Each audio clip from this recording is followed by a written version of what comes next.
If you and your best friend are arrested today, mathematics practically proves that you will both inevitably betray each other. It's a pretty bleak thought, yeah. It really is.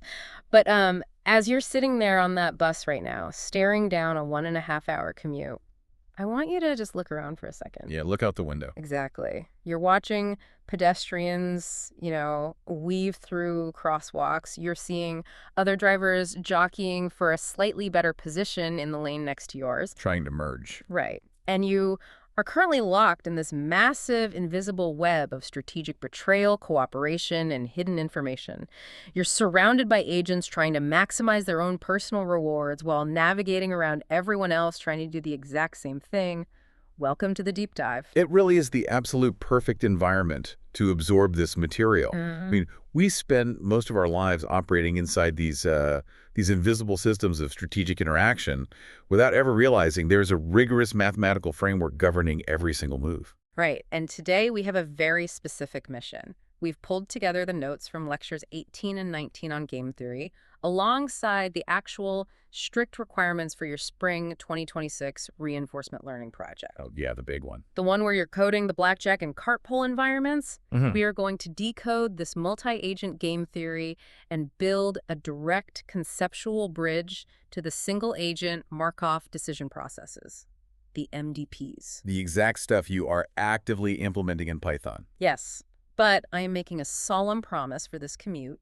No dry textbook reading. We are throwing out the dense definitions and focusing entirely on the mechanics of how this stuff actually works. We want practical examples. Yeah, to set the trajectory here, we have to start at the absolute bottom with the raw mathematics of conflict. We'll look at what happens when the board is completely visible and then introduce the chaos of hidden information. Which is where it gets really messy. Oh, totally. From there, we tackle the tragedy of the prisoner's dilemma, and finally, we build our way up to stochastic games.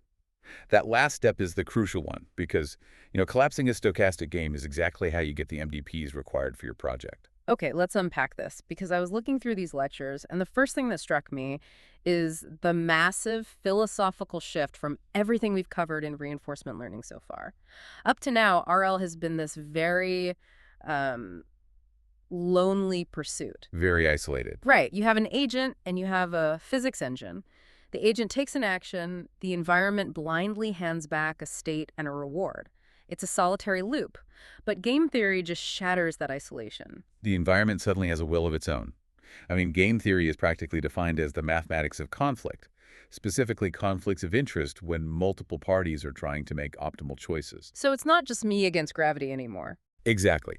The fundamental shift is the introduction of other agents who are not just random noise or physical laws. They have their own goals, their own intentions, and they are actively trying to maximize their own rewards, which, might directly conflict with yours. To wrap our heads around this, the lectures start with the most rigid scenario possible. It's a two-player, zero-sum, finite, deterministic game of perfect information. It is quite a mouthful. It really is. I initially thought about using a traffic intersection as an analogy here, but looking closer at the definition, traffic actually isn't zero-sum. If I successfully get through the intersection, you don't necessarily lose. We can both get home. Yeah, traffic is cooperative in a way. Yeah. A much better analogy for this specific model is a penalty shootout in soccer. Oh, that's good. Okay. A penalty shootout captures the constraints perfectly. Let's walk through those adjectives using that framework. So zero sum means the total amount of reward in the system is fixed. There is absolutely no mutual benefit. If the striker scores, the striker gets +1 and the goalie gets -1. The sum is always zero. It is pure, unadulterated competition. Right. And finite means the shootout eventually ends. There's a set number of kicks. Yes. And deterministic means there are no dice rolls determining the physics of the ball. If the striker kicks it to the top left corner with a specific velocity, it goes to the top left corner. The outcome of the action is guaranteed. And the most critical constraint here is perfect information. In our penalty shootout, both players can see the entire field. They know the score, they know who is kicking, they know where the goal is. In reinforcement learning terms, this is a fully observable Markov decision process. So it's not a partially observable POMBP. There's no fog of war. Exactly, zero fog of war. So we have this perfectly rigid game. We could map this out as a sprawling game tree, right? Like a massive flowchart. I choose to kick left, then you choose to dive left, and at the bottom of the tree is the final score. But the sources point out something that feels almost counterintuitive. Yeah, the matrix. Right. They claim that you can take this entire complex sequential game tree and compress it into a simple spreadsheet. A matrix. You map out every possible pure strategy. And a pure strategy is just a deterministic set of rules. It's a complete manual for how to play the game. It says, if I am in state X, I will take action Y. So for the striker, a pure strategy might just be always kick left. Yeah, and for the goalie, it might be always dive right. If you define every possible pure strategy for player A as the rows, and every possible pure strategy for player B as the columns, the cell where they intersect contains the final outcome of the game. But wait, I really struggle with this leap.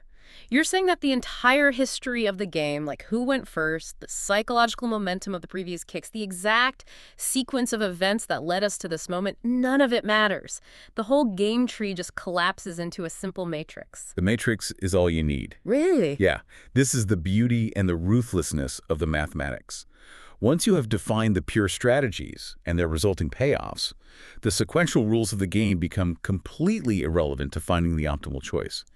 You don't need to know if you're playing chess, tic-tac-toe, or kicking a soccer ball. Wow. All the necessary information to solve the game is encapsulated within those intersecting cells. If player A chooses strategy row 1 and player B chooses strategy column 2, the payoff is logged in. It strips away all the narrative and just leaves the raw mechanics. Yeah. Okay, so if we are staring at this matrix, how do rational players actually decide what to do? We apply the core logic of perfect information games, the Minimax algorithm. Let's step into player A's perspective. Player A wants to maximize their score. But player A is not operating in a vacuum.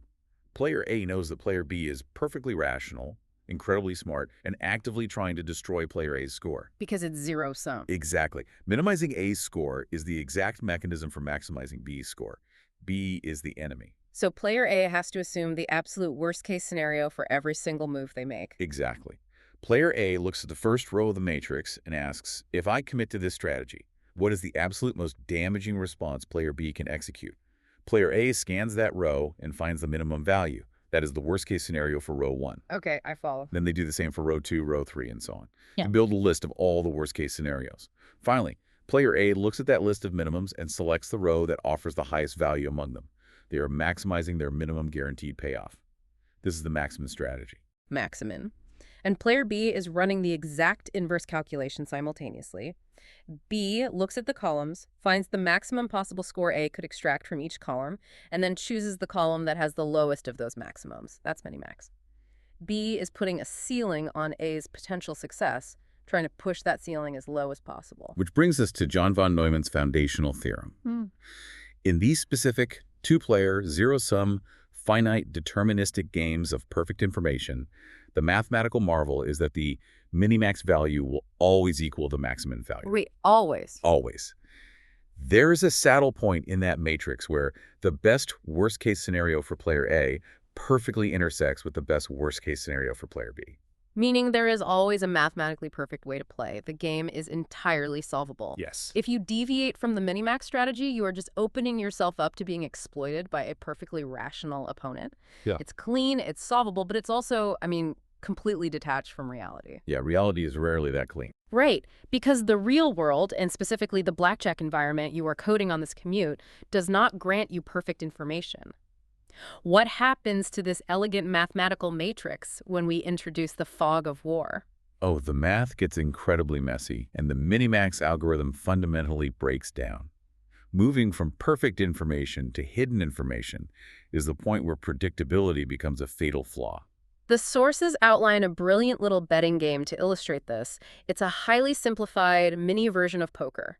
Let's walk through the mechanics of this mini poker game because it maps perfectly to the agent's struggle in your RL project. It's a great example. Here's the setup. Player A gets dealt a single card. It is either a red card or a black card, a pure 50-50 chance. Black is a winning card. Red is a losing card. Crucially, only player A gets to look at this card. Player B is sitting across the table, completely in the dark. So player B knows the mechanics of the deck, they know it's a 50-50 split, but they lack the specific state information for this particular round. That hidden information creates an asymmetry. Right. So player A looks at their card. If it's the black card, the winning card, player A's choice is obvious. They will always choose to hold. They are staying in the game to win. But if player A gets the red card, the losing card, they face a choice. A very interesting choice. Yeah. They can resign right then and there, folding their hand and accepting a small loss of 20 cents, or they can choose to hold. If they hold with a red card, they are bluffing. They are projecting the image of a winning hand to the opponent. And the psychological and mathematical entanglement begins when player A chooses to hold. Because the ball is now in player B's court, but player B doesn't know why A is holding. Did A get a black card and they're holding a legitimate winner? Or did A get a red card and they are bluffing? Player B has to make a single choice that accounts for both parallel realities. B can either resign, giving up and letting A win 10 cents without showing the card. Or B can choose to see, forcing A to reveal the card. If B calls the bluff and sees a red card, A gets punished heavily, losing 40 cents while B wins 40 cents. If B says C and A actually had the winning black card, A wins 30 cents and B loses 30 cents. Notice how player B is trapped here. Because they cannot distinguish between the state where A has a red card and the state where A has a black card, B has to choose a blanket response. They must either always resign when A holds or always see when A holds, without knowing the true underlying state of the world. Let's try to force this into our von Neumann matrix. We map out A's pure strategies, which really just boils down to a definitive rule, like I will always bluff with a red card, or I will always resign with a red card. And we map out B's pure strategies. I will always resign when A holds, or I will always see when A holds. But when you calculate the expected monetary values and plug them into the grid, there's no saddle point. The minimax intersection just vanishes. If you calculate A's maximum value, it does not equal B's minimax value. Yeah. But why? What is physically happening in the game that breaks the math? What's fascinating here is that it's the exploitation of consistency. In a game of hidden information, a pure strategy is a consistent pattern. If player A decides to use a pure strategy where they always bluff on a red card, player B, being rational, will eventually notice that A never resigns. They catch on to the pattern. Exactly. B will deduce that A holds 100% of the time, meaning half the time A is lying. B runs the expected value calculation and realizes that always choosing to see is highly profitable against a constant bluffer. B exploits A's predictability and bankrupts them. And the reverse is true. If player A decides to never bluff and always resigns on a red card, B realizes that whenever A actually chooses to hold, A must have the black winning card. So B will simply always resign, minimizing their losses to a mere 10 cents and preventing A from ever getting the big 30-cent payout. By being predictable, you hand your opponent the key to defeating you. Therefore, the only mathematical mechanism for survival in a game of hidden information is deliberate inconsistency. You must introduce controlled randomness into your own decision-making process. You have to abandon pure strategies and adopt what game theorists call a mixed strategy. So a mixed strategy isn't a hard rule. It's not, if I get a red card, I will hold. It's a probability distribution. It's saying, if I get a red card, I will roll a weighted die. I will hold some percentage of the time and resign the rest of the time. You are actively trying to keep the enemy guessing. But it's not arbitrary guessing. There's an exact, mathematically optimal ratio of bluffing to folding. And we find it not with a matrix, but with a graph. You plot out player A's expected profit on the y-axis against the probability of A bluffing on the x-axis. You draw one line representing A's profit if B always chooses to resign. You draw a second line representing A's profit if B always chooses to see. I'm visualizing this. These two lines are going to intersect. The point where they cross represents a specific probability where player A's expected profit is exactly the same, regardless of whether B chooses to resign or see. That intersection is the optimal mixed strategy. In this specific mini-poker game, the math dictates that player A should bluff exactly 40% of the time they receive a red card. If A adheres to this exact probability, the lines cross at an expected value of positive 1 penny per game over the infinite horizon. They always win a little bit. Yeah. If A bluffs exactly 40% of the time, they are mathematically guaranteed to slowly drain player B's wallet, 1 penny at a time, and there's absolutely nothing player B can do to stop it. Even if B knows A is bluffing exactly 40% of the time, B cannot force A's expected return below that 1 penny. That is profound. By utilizing precise, calculated randomness, you forge an impenetrable mathematical defense. And this is the exact moment we need to connect this theory directly into your reinforcement learning project. You are building an agent to play blackjack. Blackjack is, at its core, a discrete, stochastic game heavily reliant on hidden information, specifically the dealer's face-down card. Your RL agent is sitting in the exact same position as player B in our mini poker game. When your agent is looking at its hand, say a 16, it can see the dealer's face-up card, maybe a 6. But it is blind to the face-down card. It lacks perfect information.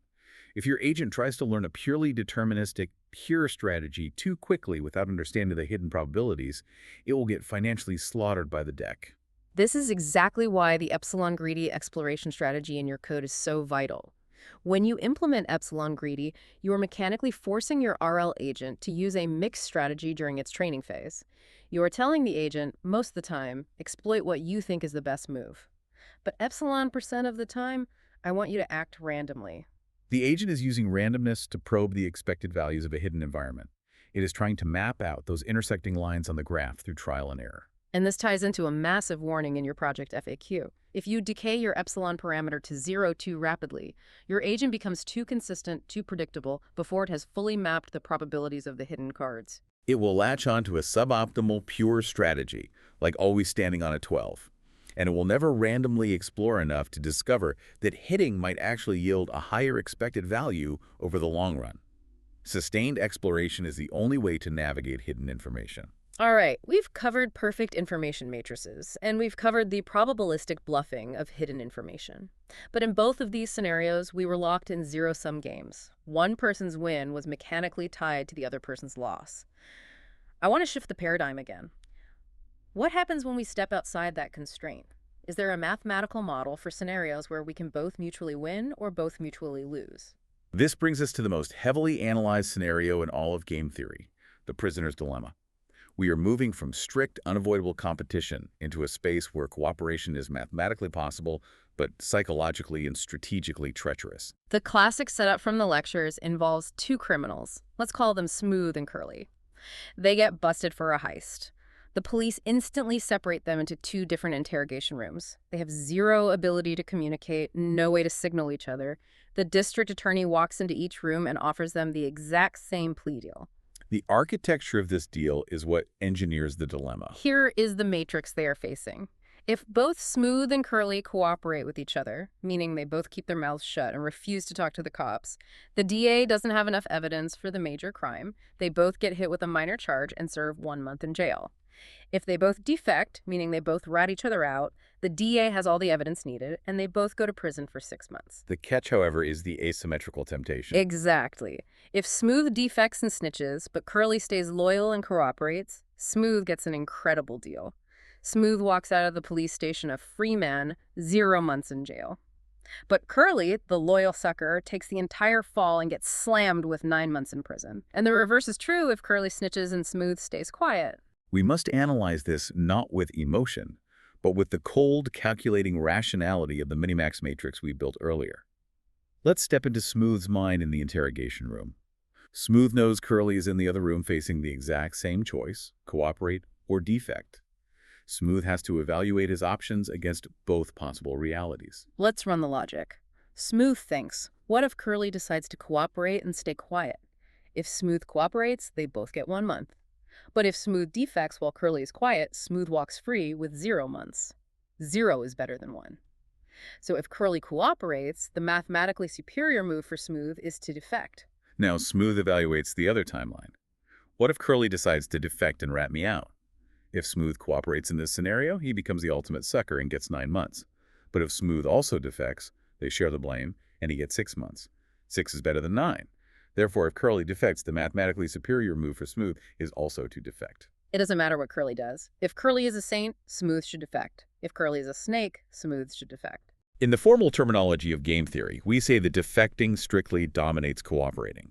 There is no conceivable state of the world, no combination of choices made by the opponent, where choosing to cooperate yields a lower jail sentence for Smooth than choosing to defect. Right. And because the game is perfectly symmetric, Curly is sitting in the other room executing the exact same logical deduction. Defecting strictly dominates for Curly as well. This is the tragedy of rationality. Smooth is perfectly logical, Curly is perfectly logical. They both act to strictly maximize their individual utility, and as a direct result, they both defect. They both end up with 6 months in jail. And they arrive at that 6-month sentence, even though the mutually beneficial outcome, both keeping quiet and only serving 1 month, was sitting right there on the table. Individual rationality actively prevents global optimization. This introduces a concept that is the bedrock of modern economics and game theory, the Nash equilibrium, developed by John Nash. A Nash equilibrium is a specific state of a game, a specific combination of strategies chosen by all players where no single player can improve their own outcome by unilaterally changing their strategy, assuming everyone else keeps their strategy exactly the same. Let's apply that to the interrogation room. The state of mutual defection, Smooth getting 6 months and Curly getting 6 months, is a Nash equilibrium.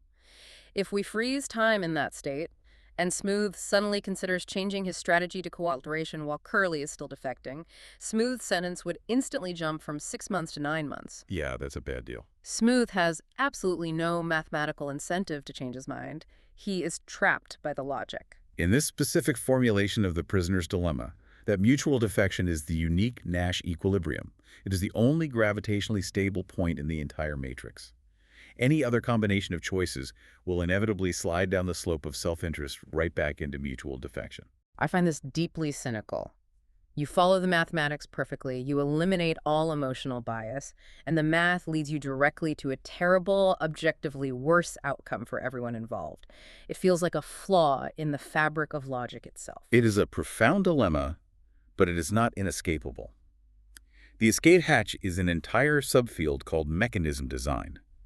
The core philosophy of mechanism design is this. If the natural rules of the game produce a Nash equilibrium that you find destructive or suboptimal, you do not try to change human nature. You do not ask people to be less rational. So what do you do? Instead, you change the matrix. You alter the game itself. How does that actually play out in the real world? Consider the mafia. Criminal syndicates obviously despise the prisoner's dilemma because it naturally incentivizes their members to snitch. So they introduce an external mechanism to warp the payoff matrix, the threat of severe physical retaliation against informants. Oh. Right. If you defect and the DA lets you walk out with 0 months in jail, the syndicate ensures that your life on the outside is violently ended. Suddenly, that 0 months payoff is no longer a positive outcome. It becomes the ultimate negative value. By artificially altering the payoffs, the syndicate destroys the Nash equilibrium of mutual defection and engineers a new equilibrium of strict cooperation. This is a massive light bulb moment for the listener's RL project. Mechanism design is the exact conceptual equivalent of reward shaping. When your cart pull agent starts doing something incredibly stupid, like deliberately throwing the cart off the edge of the screen on step 2 just to end the episode and stop accumulating a penalty for the pull leaning, you don't blame the agent's logic. No, the agent is just finding the Nash equilibrium of the matrix you provided. Exactly. To fix it, you step into the role of the mechanism designer. You tweak the reward function. You punish it heavily for dying or reward it for survival. Altering the matrix so that the behavior you actually want, balancing the pole indefinitely, becomes the new mathematically optimal path. You are the architect of the matrix. The agent just navigates it. So far, we've only explored one-shot games. One penalty kick, one hand of poker, one interrogation. But life and reinforcement learning rarely happens in a vacuum. What happens to the math if Smooth and Curly aren't facing a single prison sentence, but are business partners who have to interact and make choices every single day? Does the tragedy of the prisoner's dilemma dissolve if the game is iterated? It fundamentally alters the landscape, but we must be very precise about how we define an iterated game. Suppose Smooth and Curly sign a contract, and they know for an absolute mathematical fact that they are going to play the prisoner's dilemma exactly 20 times, and then they will never speak to each other again. Intuition says they should cooperate for the first 19 games to build trust and rack up the low penalties, right? Intuition fails against backward induction. Let's logically fast forward to the 20th game, the final interaction. When they sit down for game 20, there is no future. There is no tomorrow to worry about, no reputation to protect, no future trust to build. Game 20 is effectively a one-shot prisoner's dilemma. And we just established what happens there. Exactly. And we have already rigorously proven that in a one-shot game, the only rational move is to defect. Therefore, on game 20, they will both absolutely defect. Okay, that makes sense for the final game. But what about game 19? They still have one game left to play. Because both Smooth and Curly are perfectly rational, they both possess the foresight to know that Game 20 will inevitably result in mutual defection. There is no action they can take in Game 19 to change the outcome of Game 20. Therefore, the future is fixed, and Game 19 effectively becomes the new final game where their choices matter. Oh, I see where this is going. And what do you do in the final game? Yeah. You defect. So they defect on Game 19, which means Game 18 is now the effective final game, so they defect on 18. This logical cascade unravels the entire timeline all the way back to Game 1. If the endpoint is known, the shadow of the final defection destroys cooperation for the very first move. That is infuriating. The mere existence of a known deadline acts like a virus that infects every previous decision. If you know when it ends, trust is mathematically impossible. So the only way to escape backward induction is if the timeline never ends, or if the players simply don't know when the final game will occur. Exactly. An infinite or indefinite horizon is the prerequisite for sustained cooperation. And this environment allows for the emergence of one of the most famous, robust strategies ever devised: tit for tat. Let's break down the mechanics of tit for tat. It's elegant because it operates like a very simple two-state finite state machine. Rule 1, on the very first interaction, you always offer cooperation. Rule 2, on every subsequent interaction, you simply look at what your opponent did on the previous turn, and you copy it exactly. It is the mathematical embodiment of, I will be nice to you until you are mean to me. Then I will be mean to you until you are nice to me again. Let's simulate its behavior. If a tit-for-tat agent plays against another tit-for-tat agent, they both cooperate on turn 1. On turn 2, they copy each other's cooperation. They lock into an infinite loop of mutual cooperation, continuously reaping the 1-month minimum penalty. But what if tit for tat encounters a hostile agent? An agent programmed to always defect. On turn 1, tit for tat extends the olive branch of cooperation and gets violently sucker-punched by the defector, taking the 9-month penalty. But tit for tat possesses memory. On turn 2, it copies the defection, and it will continue to defect round after round as long as the opponent keeps defecting. It refuses to be exploited more than once. It is retaliatory. Intuitively, tit for tat sounds like a solid life philosophy. But how do game theorists rigorously prove that cooperating with a tit for tat agent is mathematically superior to just defecting and trying to exploit it? To prove that, we have to introduce a parameter to handle the concept of infinity. We introduce the discount factor, represented by the Greek letter gamma. Oh man, gamma. Listeners, your ears should be burning right now. Gamma is a foundational hyperparameter in the RL equations you are coding. Gamma is the mathematical representation of how heavily we weight future rewards compared to immediate gratification. If we're playing an infinite game and we just sum up the raw rewards, the total is infinity. You can't compare two strategies if both equal infinity. Gamma scales future rewards down. Okay, that makes sense. A gamma of 0 means the agent is incredibly short-sighted. It only cares about the exact next step. A gamma approaching 1 means the agent cares deeply about the distant future, valuing a reward 100 steps from now almost as much as a reward today. Let's run the math on tit for tat using gamma. Imagine I am playing against your tit for tat agent. I have two distinct strategies I could choose. I could choose to always cooperate. If I do that, we mutually cooperate forever. I get a steady stream of small penalties, let's say -1, every single turn for eternity. My other option is always defect.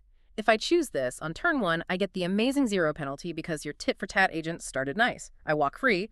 But from turn 2 onwards, your agent retaliates, and we are locked in mutual defection forever, giving me a steady stream of massive -6 penalties. The mathematical dilemma is this. Does the immediate, massive burst of gratification from defecting on turn 1 outweigh the infinite misery of the -6 penalties from turn 2 onward? And the answer relies entirely on gamma. The lecture calculations prove that if gamma is greater than 1/6, the infinite stream of minor -1s is mathematically superior to the immediate 0 followed by infinite -6s. If the players care even a little bit about the future specifically, if gamma is greater than 1/6, tit for tat successfully alters the matrix to make cooperation the rationally dominant strategy. It's beautiful math. It is, and this directly connects to the cart pull environment. In the project instructions, you are explicitly told to use a very high gamma, between 0.95 and 0.99. The instructions literally say start with 0.99. Why? Because balancing a poll is an infinite horizon problem. If you set gamma to 0.1, your agent will become hyper-greedy. It might take an action that keeps the pole perfectly vertical for one single frame, even if that action requires accelerating the cart so fast it violently flies off the edge of the track on the very next frame. A high gamma of 0.99 is the mathematical leash that forces your RL agent to prioritize long-term stability over short-term survival, just like a high gamma forces rational actors to cooperate against tit for tat. That is a phenomenal conceptual bridge.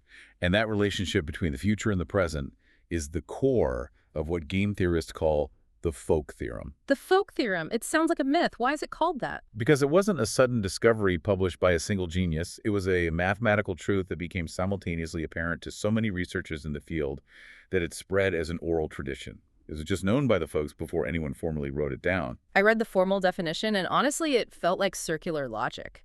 It states that in repeated games, any feasible payoff profile that strictly dominates the minimax profile can be realized as a Nash equilibrium, provided the discount factor is sufficiently high.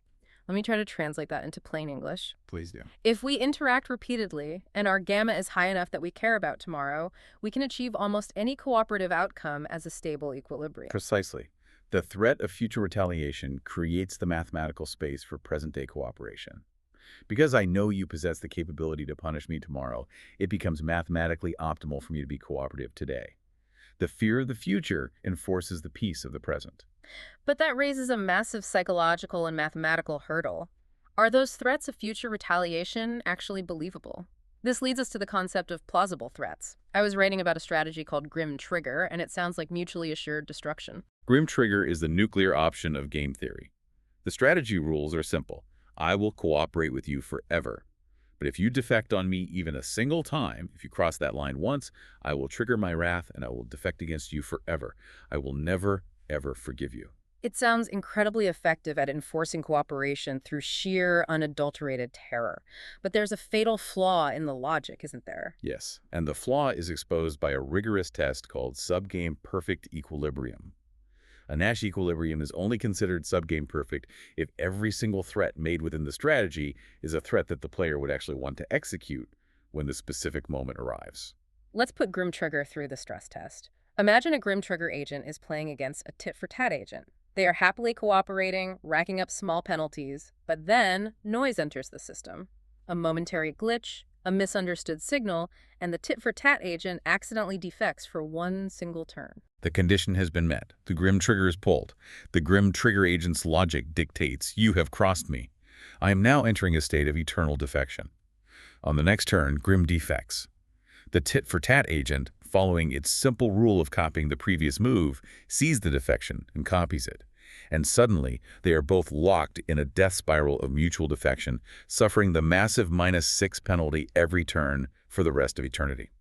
But let's pause time in that death spiral. Does the Grim Trigger agent actually want to be suffering that -6 penalty forever? If, after the accidental glitch, the Grim Trigger agent had simply chosen to forgive the error and return to cooperation, the tit-for-tat agent would have copied the cooperation, and they would have instantly returned to the optimal -1 penalty. Yes. By executing its rigid threat of eternal vengeance, the Grim Trigger agent is actively sabotaging its own future score. Exactly. The execution of the threat damages the punisher just as severely as the punished. Therefore, if a perfectly rational agent were actually placed in that scenario, they would calculate the future expected values and conclude, executing this threat hurts me too much, I will not do it. So it's an empty threat. Because the threat is mathematically irrational to execute, it is an empty, implausible threat. And therefore, Grim Trigger fails the test. It is not a subgame perfect equilibrium. That completely flips my understanding. If eternal vengeance is mathematically irrational, what is the rational way to enforce rules? How do you punish someone plausibly? You need an algorithm capable of delivering punishment, but crucially capable of forgiveness. And that algorithm is the Pavlov strategy. Pavlov, also known as the win-stay, lose-shift strategy. The rules for Pavlov are slightly more complex than tit-for-tat. Pavlov says, if we agreed on the last turn, meaning we mutually cooperated or we mutually defected, I'm going to cooperate on the next turn. Okay. But if we disagreed on the last turn, meaning one of us defected while the other cooperated, I'm going to defect on the next turn. The true brilliance of Pavlov is how it elegantly handles the noise that destroyed Grim Trigger. Let's run that exact same glitch scenario. Two Pavlov agents are playing. They're cooperating perfectly. A glitch occurs and Agent A accidentally defects. Let's track the state machine. On that glitch turn, Agent A defected and Agent B cooperated. They disagreed. According to Pavlov's rules, because they disagreed, on the next turn, they will both choose to defect. Correct. Agent B defects to deliver the punishment to Agent A, and Agent A defects because it anticipates the punishment from Agent B. They enter a state of mutual defection for exactly 1 round. But watch what happens next. They just mutually defected. That means on the previous turn, they agreed. They took the same action. And what is Pavlov's rule when there is an agreement? I will cooperate next time. So on the turn immediately following the punishment, both agents instantly snap back to mutual cooperation. It is a mathematically perfect self-correcting engine. It delivers a precise, measured punishment, 1 single round of mutual defection to signal displeasure, and then it automatically forgives and resets the system back to the global optimum. Wow. Because the punisher is willing to return to cooperation, the threat of that single round of punishment is entirely believable and plausible. It doesn't permanently destroy the expected value of the future. Therefore, Pavlov passes the test. It is a sub-game perfect equilibrium. It's the mathematics of forgiveness, an algorithm meticulously constructed to find its way back to peace. And it scales beautifully. The computational Folk theorem extends this logic, proving that for any 2-player bimatrix game where mutual benefit exists, we can algorithmically construct a Pavlov-like machine to find a subgame perfect Nash equilibrium in polynomial time. We can mathematically engineer forgiveness. We have covered a massive amount of theoretical ground. We've journeyed from rigid penalty kick matrices to the probability of bluffing, through the tragedy of the prisoner's dilemma, all the way to infinite timelines of mathematical forgiveness. It's a lot. It is, but we have to make the most important conceptual leap of the entire commute. How does all this multi-agent game theory connect to the single-agent reinforcement learning that you, the listener, are currently writing in Python? Your cart pull environment doesn't have a malicious second player trying to push the pull over. It's just trying to survive gravity. We bridge that gap using the concept of stochastic games, which are sometimes called Markov games. To visualize this, imagine a grid world. But instead of just 1 agent, we drop 2 agents into the grid. And instead of solid brick walls, we introduce semi-walls. Okay, semi-walls. If a player attempts to step through a semi-wall, they roll a die. 50% chance they phase through it, 50% chance they bounce off and remain in their current square. So the environment itself is injecting randomness. It is stochastic. Yes. In a formal stochastic game, the calculation of the next state relies on 4 factors: the current state, the action chosen by player 1, the action chosen by player 2, and the inherent random transition probabilities of the environment itself. Both players then receive their own independent rewards based on how the state changed. This is the bedrock mathematical model for multi-agent reinforcement learning. Okay, I see the structure, but how do we collapse that down into the listener's specific project? We apply 2 very specific, very restrictive constraints to our complex stochastic game. Constraint number 1, we hard-code the system so that player 2 actions have absolutely 0 impact on the state transitions. Player 2 can push all the buttons they want, but they cannot change the grid world. Cool, player 2. Right. Constraint number 2, we stipulate that player 2's rewards are permanently fixed at 0. They can never win, and they can never lose. If player 2 cannot affect the physical world and player 2 receives no rewards, player 2 is entirely irrelevant to the system. Precisely. And when you mathematically render the second player irrelevant, the sprawling complexity of the stochastic game entirely collapses in on itself. What you are left with is a standard Markov decision process, an MDP. Wow. An MDP is to standard reinforcement learning exactly what a stochastic game is to multi-agent reinforcement learning.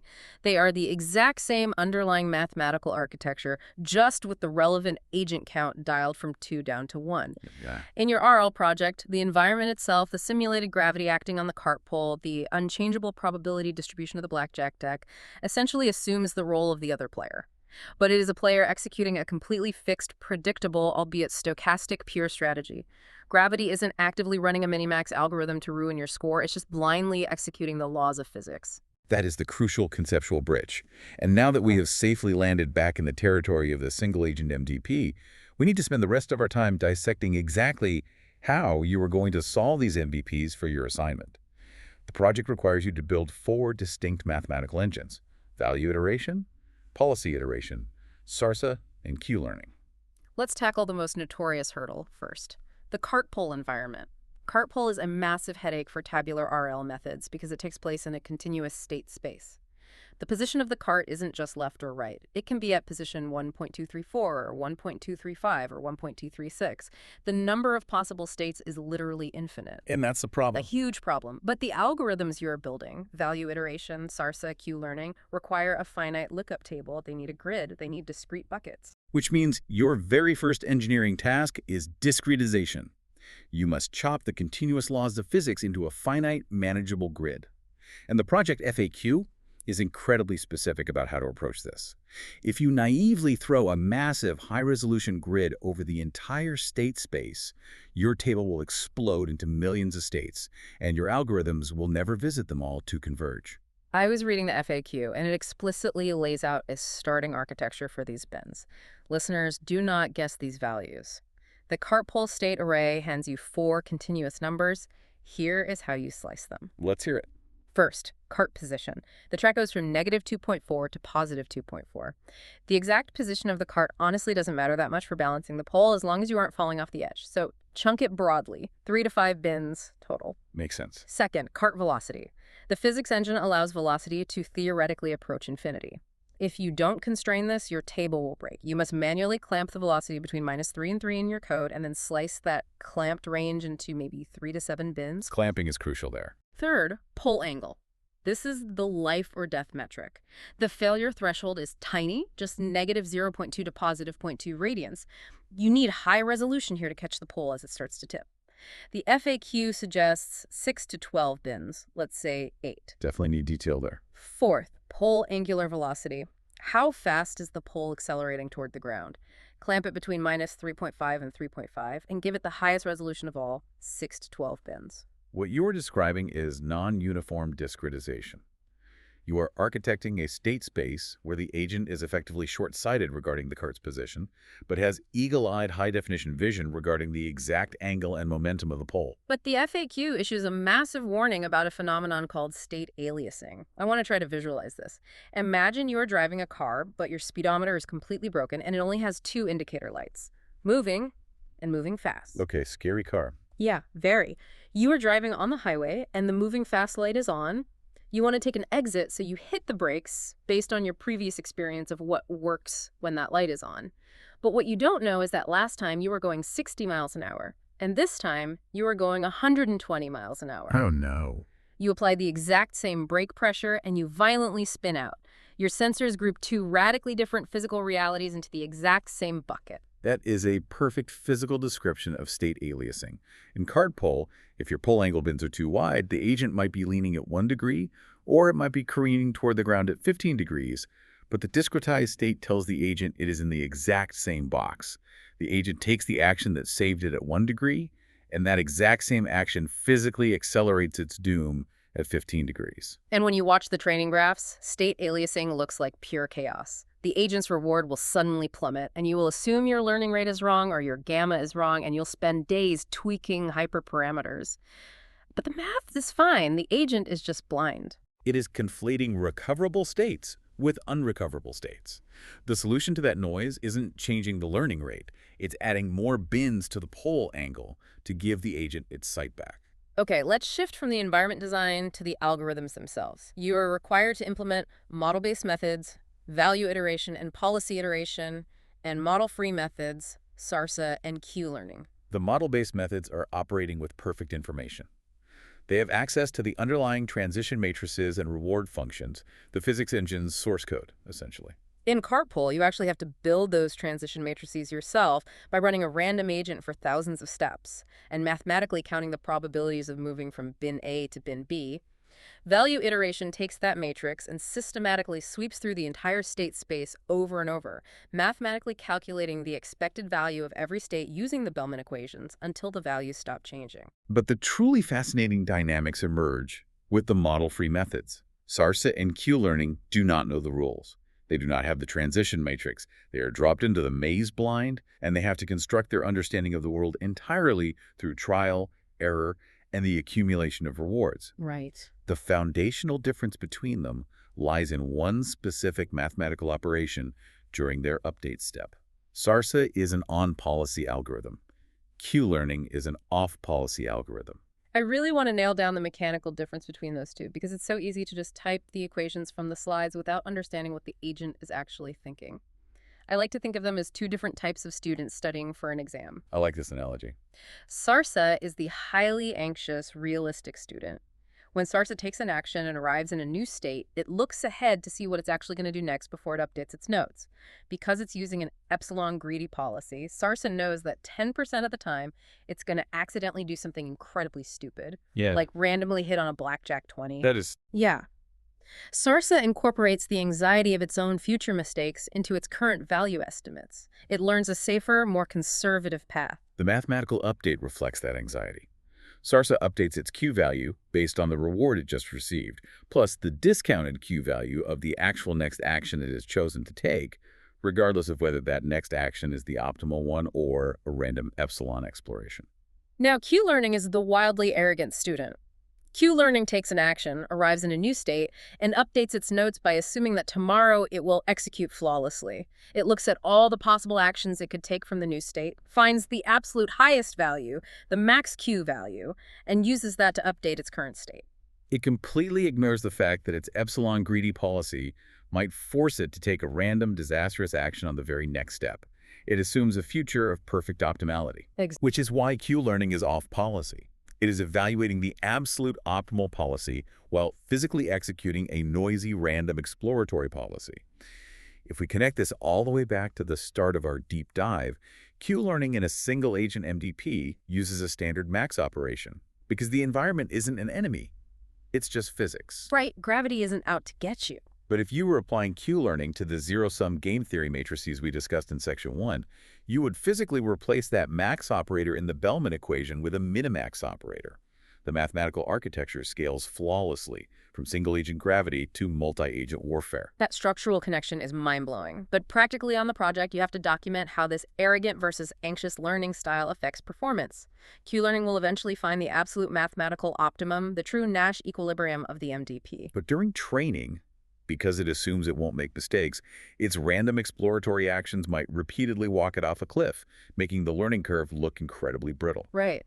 Sarsa, because it anticipates its own random stumbles, will often learn a slightly suboptimal but much safer policy, staying further away from the edges of the track. We need to address the logistical nightmare of this project, hyperparameter tuning.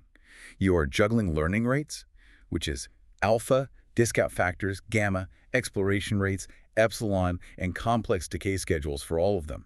The project FAQ issues a massive, bolded directive. Stop doing exhaustive grid search. We've all lived this nightmare. You write a script to test every possible combination. 5 alphas times 5 gammas times 5 epsilon decays. That's 125 combinations. You multiply that by thousands of episodes, hit run, go to sleep, and wake up to find your computer crashed at 12%, or the results are just a wall of noise. That's the worst. You literally do not have the computational budget or the time before the deadline to grid search this space. The FAQ instructs you to abandon the grid and implement a tournament structure called successive halving. It is a highly efficient triage method. In stage 1, you generate a broad, random assortment of candidate configurations, let's say 24 distinct setups. You randomly select an alpha from a logarithmic scale, maybe 0.001 up to 0.5. You pair it with a random epsilon schedule. You take those 24 candidates and you run them for a very brief pilot phase, maybe just 200 episodes. You are not trying to find the final perfect agent here. You are just looking to quickly identify and execute the absolute garbage configurations. Some parameters will instantly fail to balance the pool for more than 10 steps. After 200 episodes, you are ruthless. You take the bottom 12 performers and you delete them. Then you enter stage 2. You take the surviving 12 configurations, give them a slightly larger computational budget, say 500 episodes, and race them again. The cream rises to the top, and you call the bottom half once more. You repeat this hyperband process until you're left with a tiny elite champion pool of maybe 2 or 3 configurations. Only when you have those champions do you engage in local refinement. You take champion A and you tweak its learning rate by 10%. You test it to see if it improves. If not, you revert it. You isolate the variables one by one to see what actually drives performance versus what is just statistical noise. And while you are running these tournaments, the FAQ provides a critical heuristic that solves 90% of convergence issues. Tune your exploration schedules first. Your learning rate simply does not matter if your agent never visits useful states. This is the #1 cause of failure on this project. If your epsilon value, your probability of acting randomly, decays to 0 too early in the training process, your agent goes blind. It just stops learning. Imagine the agent accidentally manages to keep the pole up for 15 steps by violently jerking the cart to the right, and then epsilon hits 0. The agent stops exploring entirely. It just exploits that terrible jerk-right strategy forever, convinced it's the optimal path because it physically refuses to try anything else. It gets permanently trapped in a local minimum. To prevent this, the instructions advise keeping your epsilon floor non-zero for significantly longer than your intuition suggests. A robust starting schedule would be decaying epsilon from 1.0 down to 0.01 linearly over the first 10,000 to 20,000 steps, and then critically, leaving it floored at 0.01 for the entire remainder of training. It needs that floor. The agent absolutely requires that sustained, low-level randomness to continuously map the brittle edges of your cart pole discretization and fully probe the hidden probabilistic depths of the blackjack deck. Okay, one final critical project requirement before we wrap up. Let's say you've run your successive halving. You have found the God-tier hyperparameter configuration. You run it once, the agent learns perfectly, the graph looks beautiful. You cannot just screenshot that one run and submit it. No, reinforcement learning is profoundly susceptible to variance.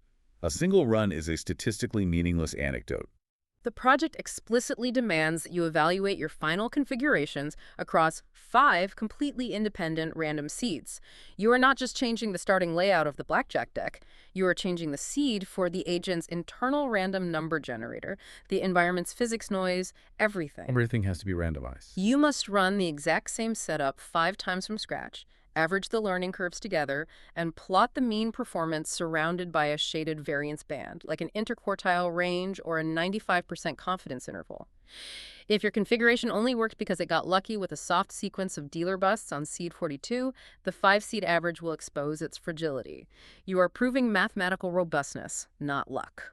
We have dissected an immense architecture of concepts today. We started by compressing the sequential complexity of zero-sum perfect information games into rigid matrices, solving them with the Minimax algorithm. We then watched that certainty shatter when we introduced the hidden information of the mini poker game, forcing us to abandon pure consistency for the calculated probability of mixed strategies, the theoretical foundation of why your RL agent needs epsilon greedy exploration to survive blackjack. We explored the tragedy of mutual defection in the prisoner's dilemma, mapped the mechanism design required to escape it, and walked through the infinite horizons required for the Folk theorem and the mathematical forgiveness of the Pavlov strategy. And finally, we collapsed those multi-agent stochastic games into the single-agent MDPs you are currently wrestling with, outlining the exact physical dangers of state aliasing in cart pole, the psychological differences between SARSA and Q-learning updates, and the tournament logic needed to survive hyperparameter tuning. As you near the end of your bus ride, look out the window at the traffic one more time. The brake lights flashing ahead of you aren't just mechanical indicators. They are complex signals in a continuous, multi-agent stochastic game. They really are. Every driver is operating under hidden information, trying to predict the mixed strategies of the cars around them, constantly evaluating plausible threats of collision. You are currently immersed in the exact mathematics you were about to go home and code. The only question left is, when someone cuts you off, are you playing Grim Trigger or are you playing Pavlov? Good luck on compiling your 5-seed variance graphs, and if you are feeling truly ambitious, good luck chasing that extra credit on the Rainbow DQN ablation study.